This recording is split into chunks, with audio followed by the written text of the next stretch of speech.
कहीं कर्म को बताया। अब देखो वैसे दुख के 3 कारण बताएं, काल, कर्म और स्वभाव। ये शास्त्र की बात। काल, कर्म और स्वभाव। एक तो व्यक्ति दुखी होता है काल से, समय, काल माने समय।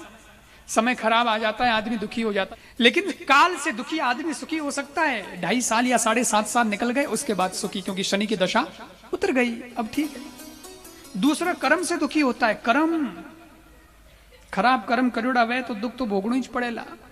क्यों? अवश्यम एव भोक्तव्यम कृतम कर्म शुभाशुभम, शुभ अशुभम। चाहे शुभ कर्म करो चाहे अशुभ कर्म करो, आपको फल तो भोगना ही पड़ेगा। ये कर्म का गणित है। और मत सोचो कि पुण्य घना कर ले वहां तो वे खराब कर्म अपना है खत्म। वे भोगना तो पड़ी, पर जो अच्छे कर्म करोगे तो उसका खाता अच्छा रहेगा, तो फिर वो जो पीछे हुए छोटे मोटे खाली वही भोगने पड़ेंगे, बाकी तो सुखी है, सुखी रहोगे। इसलिए कहते हैं अच्छे ही अच्छे कर्म करो, अच्छे अच्छे कर्म करो।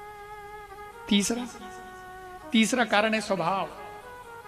काल, कर्म और स्वभाव। आदमी स्वभाव से भी दुखी होता है और काल, कर्म इनसे भी दुखी होता है। काल से भी दुखी होता है, कर्म से भी दुखी होता है, स्वभाव से भी। लेकिन स्वभाव से दुखी होता है, उसमें फर्क है।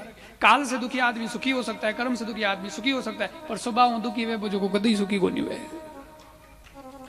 स्वभाव ही खराब पड़ गया, इसलिए स्वभाव से दुखी आदमी कभी सुखी नहीं होता है। इसलिए कहते हैं स्वभाव अच्छा रखो, बढ़िया स्वभाव रखो, चोखो रखो।